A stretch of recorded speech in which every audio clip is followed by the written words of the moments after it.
Bom dia. Excelentíssimo senhor presidente do Supremo Tribunal Federal, Ricardo Lewandowski. Excelentíssimo senhor presidente do Senado Federal, Renan Calheiros. Excelentíssimas senhoras senadoras e excelentíssimos senhores senadores. Cidadãs e cidadãos de meu amado Brasil. No dia 1º de janeiro de 2015, assumi meu segundo mandato à presidência da República Federativa do Brasil. Fui eleita por mais de 54 milhões de votos. Na minha posse, assumi o compromisso de manter, defender e cumprir a Constituição, bem como o de observar as leis, promover o bem geral do povo brasileiro, sustentar a união, a integridade e a independência do Brasil. Ao exercer a presidência da República, respeitei fielmente o compromisso que assumi perante a nação e aos que me elegeram. E me orgulho disso. Sempre acreditei na democracia e no Estado de Direito. E sempre vi na Constituição de 1988 uma das grandes conquistas do nosso povo. Jamais atentaria contra o que acredito ou praticaria atos contrários aos interesses daqueles que me elegeram. Nesta jornada para me defender do impeachment, me aproximei ainda mais do povo. Tive oportunidade de ouvir seu reconhecimento, de receber seu carinho. Ouvi também críticas duras ao meu governo, a erros que foram cometidos e a medidas e políticas que não foram adotadas. Acolho essas críticas com humildade, até porque, como todos, tenho defeitos e cometo erros. Entre os meus defeitos não está a deslealdade e a covardia. Não traio os compromissos que assumo, os princípios que defendo ou os que lutam ao meu lado. Na luta contra a ditadura, recebi no meu corpo as marcas da tortura. Amarguei por anos o sofrimento da prisão. Vi companheiros e companheiras sendo violentados e até assassinados. Na época, eu era muito jovem. Tinha muito a esperar da vida. Tinha medo da morte, das sequelas da tortura no meu corpo e na minha alma. Mas não cedi. Resisti. Resisti à tempestade de terror que começava a me engolir, na escuridão dos tempos amargos em que o país vivia. Não mudei de lado. Apesar de receber o peso da injustiça nos meus ombros, continuei lutando pela democracia. Dediquei todos esses anos da minha vida à luta por uma sociedade sem ódios e intolerância. Lutei por uma sociedade livre de preconceitos e de discriminações. Lutei por uma sociedade onde não houvesse miséria ou excluídos. Lutei por um Brasil soberano, mais igual e onde houvesse justiça. Disso tenho orgulho. Quem acredita, luta. Aos quase 70 anos de idade, não seria agora, após ser mãe e avó, que abdicaria dos princípios que sempre me guiaram. Exercendo a presidência da República, tenho honrado o compromisso com o meu país, com a democracia, com o Estado de Direito. Tenho sido intransigente na defesa da honestidade na gestão da coisa pública. Por isso, diante das acusações que contra mim são dirigidas neste processo, não posso deixar de sentir na boca novamente o gosto áspero e amargo da injustiça e do arbítrio. E por isso, como no passado, resisto. Não esperem de mim o obsequioso silêncio dos covardes. No passado, com as armas e hoje com a retórica jurídica, pretendem novamente atentar contra a democracia e o Estado de Direito. Se alguns rasgam o seu passado e negociam as benesses do presente, que respondam perante a sua consciência e perante a história pelos atos que praticam. A mim, cabe lamentar pelo que foram e pelo que se tornaram. E resistir, resistir sempre. Resistir para acordar as consciências ainda adormecidas, para que juntos finquemos o pé no terreno que está do lado certo da história, mesmo que o chão trema e ameace de novo nos engolir. Não luto pelo meu mandato, por vaidade ou por apego ao poder, como é próprio dos que não têm caráter, princípios ou utopias a conquistar. Luto pela democracia, pela verdade e pela justiça. Luto pelo povo do meu país, pelo seu bem-estar. Muitos hoje me perguntam, de onde vem a minha energia para prosseguir?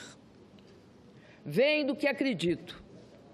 Posso olhar para trás e ver tudo o que fizemos, olhar para frente e ver tudo o que ainda precisamos e podemos fazer. O mais importante é que posso olhar para mim mesma e ver a face de alguém que, mesmo marcada pelo tempo, tem forças para defender suas ideias e seus direitos. Sei que em breve, e mais uma vez na vida, serei julgada. E é por ter a minha consciência absolutamente tranquila em relação ao que eu fiz no exercício da presidência da República, que venho pessoalmente à presença dos que me julgarão. Venho para olhar diretamente nos olhos de vossas excelências e dizer com a serenidade dos que nada têm a esconder que não cometi nenhum crime de responsabilidade. Não cometi os crimes dos quais sou acusada, injusta e arbitrariamente. Hoje, o Brasil, o mundo e a história nos observam e aguardam o desfecho desse processo de impeachment. No passado, da América Latina e do Brasil, sempre que interesses de setores da elite econômica e política foram feridos pelas urnas e não existiam razões jurídicas para uma destituição legítima, conspirações eram tramadas, resultando em golpes de Estado. O presidente Getúlio Vargas, que nos legou a CLT e a defesa do patrimônio nacional, sofreu uma implacável perseguição, a hedionda trama orquestrada pela chamada República do Galeão, que o levou ao suicídio. O presidente Juscelino Kubitschek, que construiu essa cidade, foi vítima de constantes e fracassadas tentativas de golpe, como ocorreu no episódio de Aragarças. O presidente João Goulart, defensor da democracia, dos direitos dos trabalhadores e das reformas de base, superou o golpe do parlamentarismo, mas foi deposto e instaurou-se a ditadura militar em 1964. Durante 20 anos, vivemos o silêncio imposto pelo arbítrio e a democracia foi varrida de nosso país. Milhões de brasileiros lutaram e reconquistaram o direito a eleições diretas. Hoje, mais uma vez, ao serem contrariados e feridos nas urnas os interesses de setores da elite econômica e política, nos vemos diante do risco de uma ruptura democrática. Os padrões políticos dominantes no mundo repelem a violência explícita. Agora, a ruptura democrática se dá por meio da violência moral e de pretextos constitucionais, para que se empreste aparência de legitimidade ao governo que assume sem o amparo das urnas. Invoca-se a Constituição para que o mundo das aparências encubra hipocritamente o mundo dos fatos. As provas produzidas deixam claro e inconteste que as acusações contra mim dirigidas são meros pretextos, embasados por uma frágil retórica jurídica. Nos últimos dias, novos fatos evidenciaram outro aspecto da trama que caracteriza esse processo de impeachment. O autor da representação, junto ao Tribunal de Contas da União, que motivou as acusações discutidas nesse processo, foi reconhecido como suspeito pelo presidente do Supremo Tribunal Federal. Soube-se ainda, pelo depoimento do auditor responsável pelo parecer técnico, que ele havia ajudado a elaborar a própria representação que auditou. Fica claro a parcialidade, a trama na construção das teses por eles defendidas.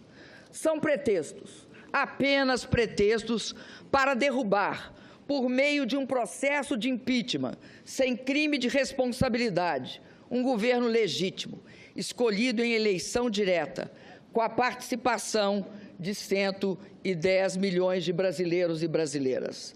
O governo de uma mulher que ousou ganhar 2 eleições presidenciais consecutivas. São pretextos para viabilizar um golpe na Constituição, um golpe que, se consumado, resultará na eleição indireta de um governo usurpador.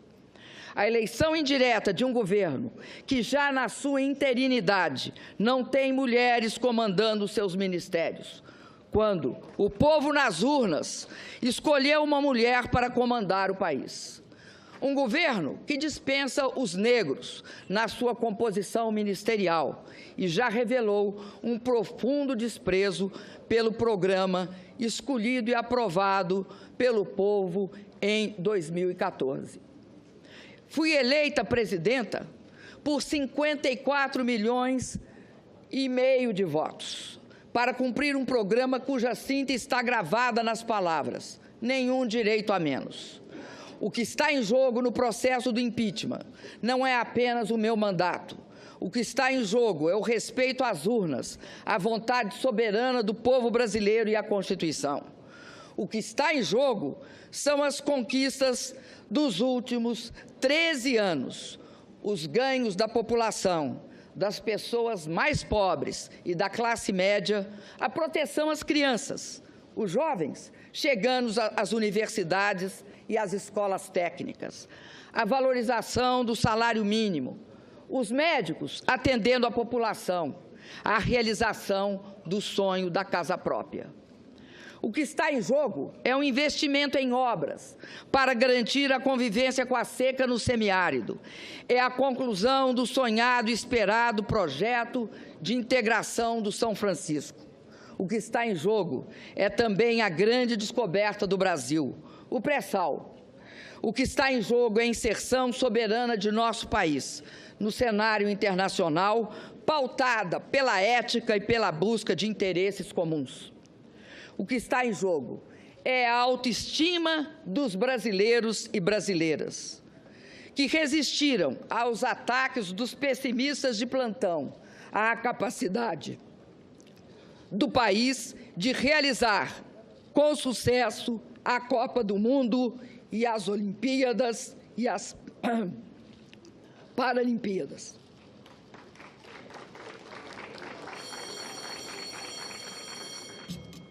Peço que não se manifestem, por favor. Repito, o que está em jogo é a autoestima dos brasileiros e brasileiras, que resistiram aos ataques dos pessimistas de plantão, a capacidade do país de realizar com sucesso a Copa do Mundo e as Olimpíadas e as Paralimpíadas. O que está em jogo é a conquista da estabilidade que busca o equilíbrio fiscal, que busca o controle da inflação e não abre mão de programas sociais para a nossa população. O que está em jogo é o futuro do país, a oportunidade e a esperança de avançar sempre mais. Senhoras e senhores senadores, no presidencialismo previsto na Constituição, na nossa Constituição, não basta a eventual perda de maioria parlamentar para afastar um presidente. Há que se configurar crime de responsabilidade. E está claro que não houve tal crime. Não é legítimo, como querem os meus acusadores, afastar o chefe de Estado e de governo por não concordarem com o conjunto da obra. Quem afasta o presidente pelo conjunto da obra é o povo, e só o povo nas eleições. E nas eleições, o programa de governo vencedor não foi este agora instalado e desenhado pelo governo interino e defendido pelos meus acusadores. O que pretende o governo interino, se transmudado em efetivo, é um verdadeiro ataque às conquistas dos últimos anos. Desvincular o piso das aposentadorias e pensões do salário mínimo será a destruição do maior instrumento de distribuição de renda do país, que é a Previdência Social. O resultado será mais pobreza, mais mortalidade infantil e a decadência dos pequenos municípios pelo país afora.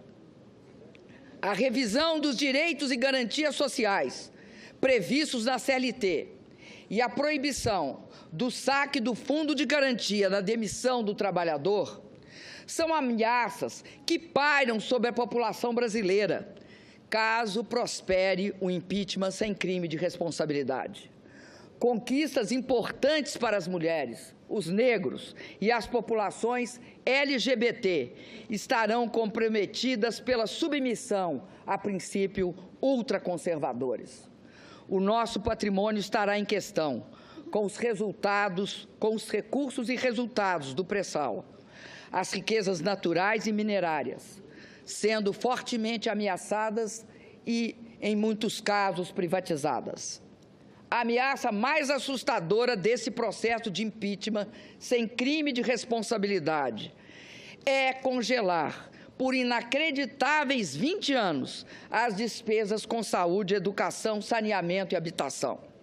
É impedir que, por 20 anos, mais crianças e jovens tenham acesso às escolas, que, por 20 anos, as pessoas possam ter melhor atendimento à saúde, que, por 20 anos, as famílias possam sonhar com a casa própria. Senhor presidente Ricardo Lewandowski, senhoras e senhores senadores, a verdade é que o resultado eleitoral de 2014 foi um rude golpe em setores da elite conservadora brasileira. Desde a proclamação dos resultados eleitorais, os partidos que apoiavam o candidato derrotado nas eleições fizeram de tudo para impedir a minha posse e a estabilidade do meu governo. Disseram que as eleições haviam sido fraudadas, pediram auditoria nas urnas, impugnaram minhas contas eleitorais e, após a minha posse, buscaram de forma desmedida quaisquer fatos que pudessem justificar retoricamente um processo de impeachment.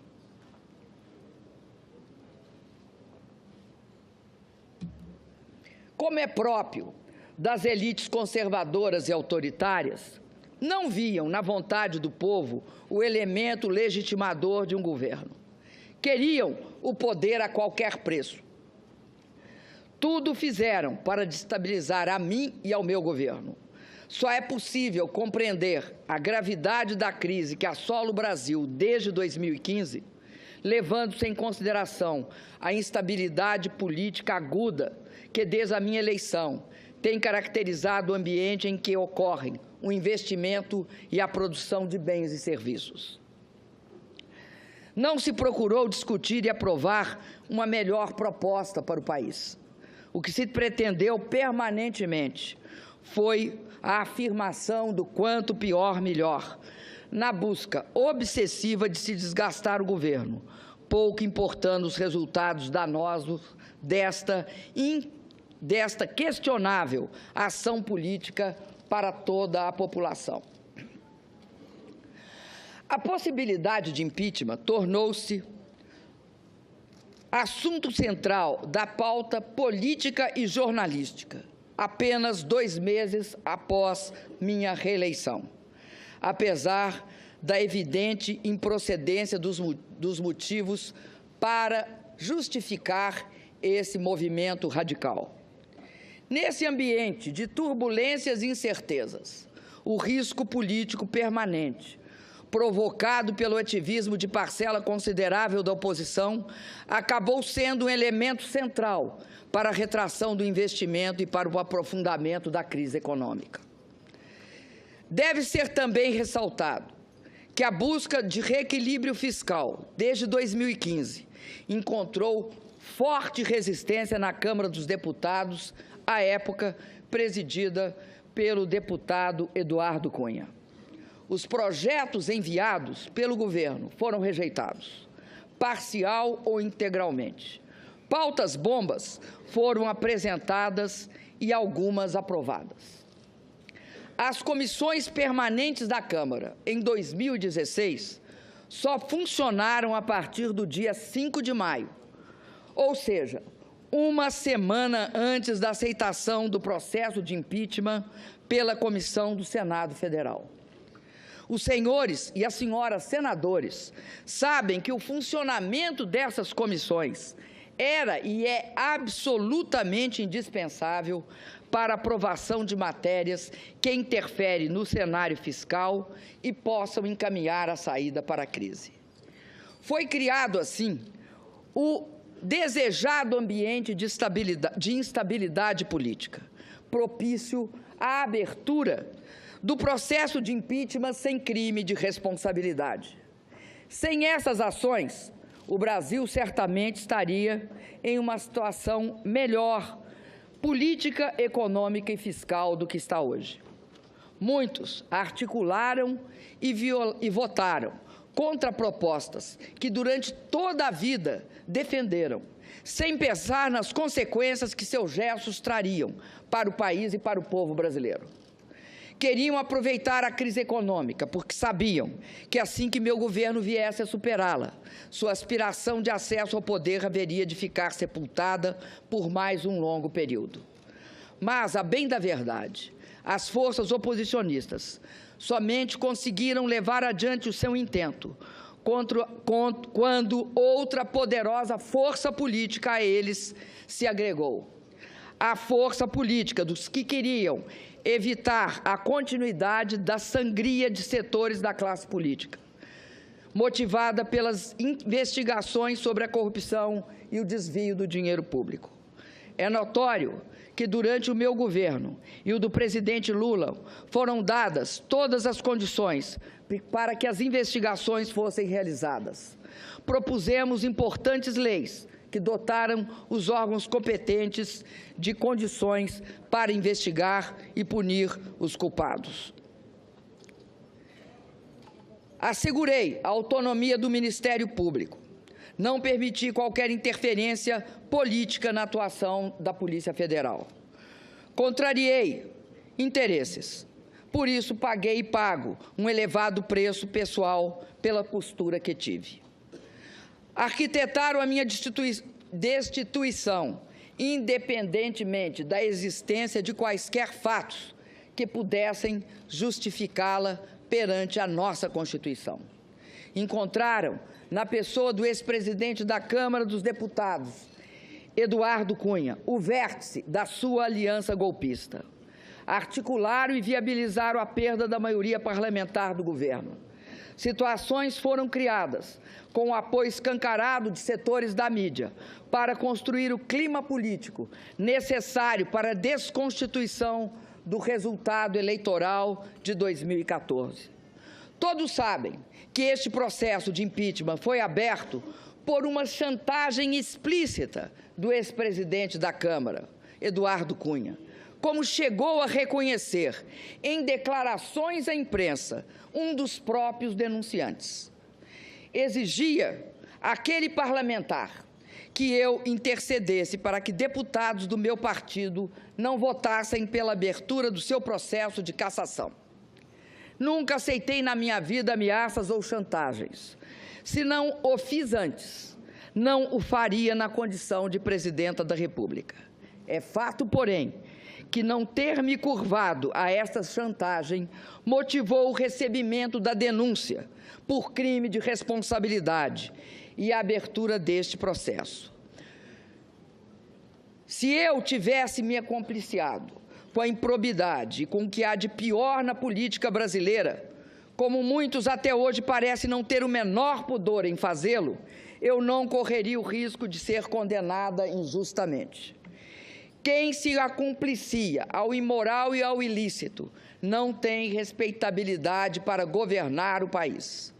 Quem age para poupar ou adiar o julgamento de uma pessoa que é acusada de enriquecer às custas do Estado brasileiro e do povo, que paga impostos, cedo ou tarde acabará pagando perante a sociedade e a história o preço de seu descompromisso com a ética. Tem, e todos sabem, muito orgulho. Todos sabem que não enriqueci no exercício de cargos públicos, que não desviei de dinheiro público em meu governo, em benefício próprio, nem de meus familiares, e que não possuo contas ou imóveis no exterior. Sempre agi com absoluta probidade nos cargos públicos que ocupei ao longo da minha vida. Curiosamente, serei julgada por crimes que não cometi. Antes do julgamento do ex-presidente da Câmara, acusado de ter praticado gravíssimos atos ilícitos e que liderou as tramas e os ardis que alavancaram as ações voltadas à minha destituição. Ironia da história? Não, de forma nenhuma. Trata-se de uma ação deliberada que conta com o silêncio cúmplice de setores da grande mídia brasileira. Viola-se a democracia e pune-se uma inocente. Este é o pano de fundo que marca o julgamento que será realizado pela vontade dos que lançam contra mim pretextos acusatórios infundados. Estamos a um passo da consumação de uma grave ruptura institucional. Estamos a um passo da concretização de um verdadeiro golpe de Estado. Senhoras e senhores senadores, vamos aos autos deste processo. Do que sou acusada? Quais foram os atentados à Constituição que cometi? Quais foram os crimes hediondos que pratiquei? A primeira acusação refere-se à edição de 3 decretos de crédito suplementar sem autorização legislativa. Ao longo de todo o processo, mostramos que a edição desses decretos seguiu todas as regras legais. Respeitamos a previsão contida na Constituição, a meta definida na LDO e as autorizações estabelecidas no artigo 4º da Lei Orçamentária de 2015, aprovadas pelo Congresso Nacional. Todas essas previsões legais foram respeitadas em relação aos 3 decretos. Eles apenas ofereceram alternativas para a alocação dos mesmos limites de empenho e financeiro estabelecidos pelo decreto de contingenciamento, que não foram alterados. Repito, pelos decretos de contingenciamento que não foram alterados. Por isso, não afetaram em nada a meta fiscal. Ademais, em 2014, por iniciativa do próprio Executivo, o Congresso aprovou a inclusão na LDO da obrigatoriedade que qualquer crédito aberto deve ter sua execução subordinada ao decreto de descontingenciamento editado segundo as normas estabelecidas pela Lei Complementar de Responsabilidade Fiscal. E isso foi precisamente respeitado. Não sei se por incompreensão ou por estratégia, as acusações feitas nesse processo buscam atribuir a esses decretos nossos problemas fiscais. Ignoram ou escondem que os resultados fiscais negativos são consequência da desaceleração econômica e não a sua causa. Escondem que, em 2015, com o agravamento da crise, tivemos uma expressiva queda de receita ao longo de todo o ano. Foram 180 bilhões a menos que o previsto na lei orçamentária. Fazem questão de ignorar que realizamos, em 2015, o maior contingenciamento de nossa história. Cobram que, quando enviei ao Congresso, em julho de 2015, o pedido de autorização para reduzir a meta fiscal, deveria ter imediatamente realizado um novo contingenciamento. Não o fiz porque segui o procedimento que não foi questionado pelo Tribunal de Contas da União ou pelo Congresso Nacional na análise das contas de 2009. Além disso, a responsabilidade com a população justifica também nossa decisão. Se aplicássemos em julho o contingenciamento proposto pelos nossos acusadores, cortaríamos 96% do total de recursos disponíveis para a despesa da União. Isto representa um corte radical em todas as dotações orçamentárias dos órgãos federais. Ministérios seriam paralisados, universidades fechariam suas portas, o Mais Médico seria interrompido, a compra de medicamentos seria prejudicada, as agências reguladoras deixariam de funcionar. Na verdade, o ano de 2015 teria, para todos os efeitos fiscais, acabado em julho. Volto a dizer, ao editar esses decretos de crédito suplementar, agi em conformidade plena com a legislação vigente. Em nenhum desses atos, o Congresso Nacional foi desrespeitado. Aliás, este foi o comportamento que adotei em meus 2 mandatos. Somente depois que assinei esses decretos é que o Tribunal de Contas da União mudou a posição que sempre teve a respeito da matéria. É importante que a população brasileira seja esclarecida sobre este ponto. Os decretos foram editados em julho e agosto de 2015 e somente em outubro de 2015 o plenário do Tribunal de Contas da União aprovou a nova interpretação. O Tribunal de Contas da União recomendou a aprovação das contas de todos os presidentes que editaram idênticos decretos, atos iguais ao que eu editei. Nunca levantaram qualquer problema técnico ou apresentaram interpretação que passaram a ter depois que assinei estes atos. Querem me condenar por ter assinado decretos que atendiam às demandas da população, às demandas de diversos órgãos, inclusive do próprio Poder Judiciário, com base no mesmo procedimento adotado desde a entrada em vigor da Lei de Responsabilidade Fiscal em 2001?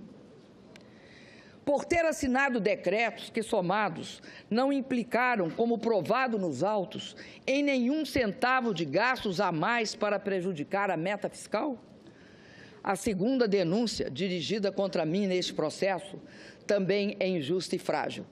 Afirma-se que o alegado atraso nos pagamentos das subvenções econômicas devidas ao Banco do Brasil no âmbito da execução do Programa de Crédito Rural, Plano Safra, para agricultura comercial e para agricultura familiar equivale a uma operação de crédito, o que estaria vedado pela Lei de Responsabilidade Fiscal. Como minha defesa e várias testemunhas já relataram, a execução do Plano Safra é regida por uma lei de 1992, que atribui ao Ministério da Fazenda a competência de sua normatização, inclusive em relação à própria atuação do Banco do Brasil. A Presidenta da República não pratica nenhum ato em relação à execução do Plano Safra. Parece óbvio, além de juridicamente justo, que eu não seja acusada por um ato inexistente. A controvérsia quanto à existência de operações de crédito surgiu novamente de uma interpretação do TCU cuja decisão definitiva foi emitida em dezembro de 2015. Novamente, é uma tentativa de dizer que cometi um crime antes da definição da tese de que haveria um crime. Uma tese que nunca havia surgido antes e que, como todas as senhoras e senhores senadores souberam em dias recentes, foi urdida especialmente para esta ocasião. Lembro ainda a decisão recente do Ministério Público Federal, que arquivou um inquérito exatamente sobre essa questão. Afirmou não caber falar em ofensa à lei de responsabilidade fiscal, porque eventuais atrasos de pagamento em contratos de prestação de serviço entre a União e instituições financeiras públicas não são operações de crédito. Insisto, senhoras senadoras e senhores senadores, não sou eu, nem tampouco minha defesa, que fazemos estas alegações. É o Ministério Público Federal que se recusou a dar sequência ao processo pela inexistência de crime. Sobre a mudança de interpretação do TCU, lembro que ainda antes da decisão final, agi de forma preventiva. Solicitei ao Congresso a autorização para pagamento dos passivos e defini em decreto prazos de pagamento para as subvenções devidas. Em dezembro de 2015, após a decisão definitiva do TCU e com autorização do Congresso, saldamos todos os débitos existentes. Não é possível que não se veja aqui também o arbítrio desse processo e a injustiça também desta acusação. Esse processo de impeachment não está praticando a justiça. Eu não atentei em nada, em absolutamente nada, contra qualquer dos dispositivos da Constituição que, como presidenta, jurei cumprir. Não pratiquei ato ilícito. Está provado que não agi dolosamente em nada. Os atos praticados estavam inteiramente voltados ao interesse da sociedade. Nenhuma lesão trouxeram ao erário ou ao patrimônio público. Volto a afirmar, como fez a minha defesa durante todo o tempo, que este processo está marcado, do início ao fim, por um clamoroso desvio de poder. É isso que explica a absoluta fragilidade das acusações que contra mim são dirigidas. Tem-se afirmado que esse processo de impeachment seria legítimo, porque os ritos e os prazos teriam sido respeitados. No entanto, para que seja feita justiça e a democracia se imponha, a forma só não basta. É necessário que o conteúdo de uma sentença também seja justo. E, no caso, jamais haverá justiça na minha condenação. Ouso dizer que, em vários momentos, esse processo se desviou clamorosamente daquilo que a Constituição e os juristas denominam o devido processo legal. Não há respeito ao devido processo legal quando a opinião condenatória de grande parte dos julgadores é divulgada e registrada pela grande imprensa antes do exercício final do direito de defesa. Não há respeito ao devido processo legal quando os julgadores afirmam que a condenação não passa de uma questão de tempo, porque votarão contra mim de qualquer jeito. Nesse caso, o direito de defesa será exercido apenas formalmente, mas não será apreciado substantivamente nos seus argumentos e nas suas provas. A forma existirá apenas para dar aparência de legitimidade ao que é ilegítimo por essência. Senhoras e senhores senadores, nesses meses, me perguntaram inúmeras vezes por que eu não renunciava. Para encurtar este capítulo tão difícil da minha vida. Jamais o faria, porque tenho compromisso inarredável com o Estado democrático de direito. Jamais o faria porque nunca renuncio à luta. Confesso a vossas excelências, no entanto, que a traição, as agressões verbais e a violência do preconceito me assombraram. E, em alguns momentos, muito me magoaram. Mas foram sempre superadas, em muito, pela solidariedade, pelo apoio e pela disposição de luta de milhões de brasileiras e brasileiros pelo país afora. por meio de manifestações de rua, reuniões, seminários, livros, shows, mobilizações na internet. Nosso povo esbanjou criatividade e disposição para a luta contra o golpe. As mulheres brasileiras têm sido, neste período, um esteio fundamental para minha resistência. Me cobriram de flores e me protegeram com sua solidariedade. Parceiras incansáveis de uma batalha em que a misoginia e o preconceito mostraram suas garras. As brasileiras expressaram nesse combate pela democracia e pelos direitos sua força e resiliência. Bravas mulheres brasileiras que tenho a honra e o dever de representar como primeira mulher presidenta da República. Chego à última etapa deste processo, comprometida com a realização de uma demanda da maioria dos brasileiros, convocá-los a decidir nas urnas sobre o futuro de nosso país. Diálogo, participação e voto direto e livre são as melhores armas que temos para preservar a democracia. Confio que as senhoras senadoras e os senhores senadores farão justiça. Tenho a consciência tranquila. Não pratiquei nenhum crime de responsabilidade. As acusações dirigidas contra mim são injustas e descabidas. Cassar em definitivo meu mandato é como me submeter a uma pena de morte política. Esse é o segundo julgamento a que sou submetida em que a democracia tem assento junto comigo no banco dos réus. Na primeira vez, fui condenada por um tribunal de exceção. Daquela época, além das marcas dolorosas da tortura, ficou o registro em uma foto da minha presença diante dos meus algozes, no momento em que eu os olhava, de cabeça erguida, enquanto eles escondiam os rostos com medo de serem reconhecidos e julgados pela história. Hoje, 4 décadas depois, não há prisão ilegal, não há tortura. Meus julgadores chegaram aqui pelo voto, mesmo voto popular que me conduziu à presidência. Tenho por todos, por isso, o maior respeito, mas continuo de cabeça erguida, olhando nos olhos dos meus julgadores. Apesar das diferenças, das grandes diferenças, sofro de novo com o sentimento de injustiça e o receio de que, mais uma vez, a democracia seja condenada junto comigo.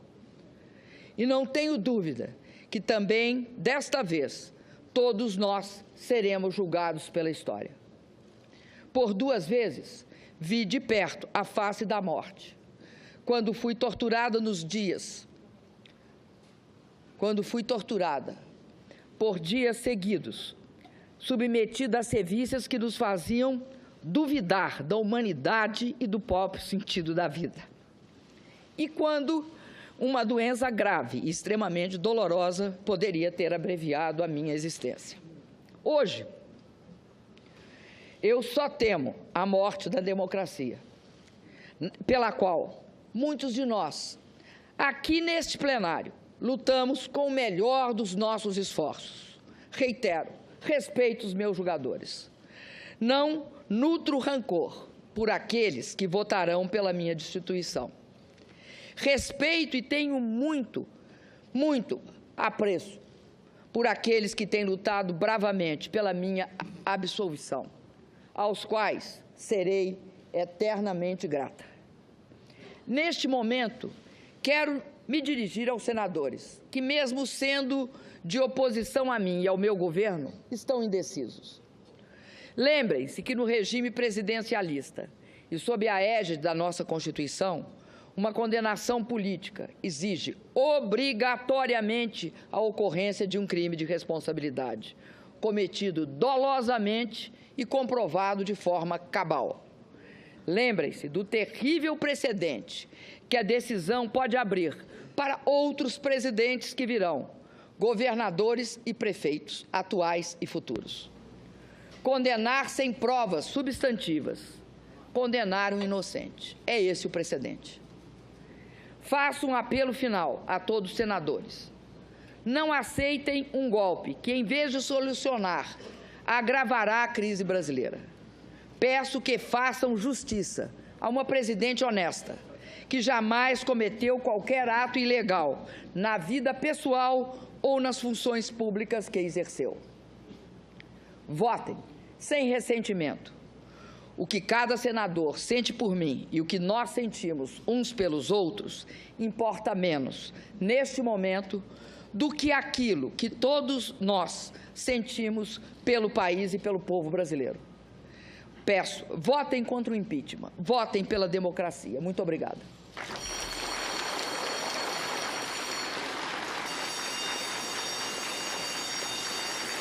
Silêncio, por favor. Silêncio. Silêncio. Silêncio.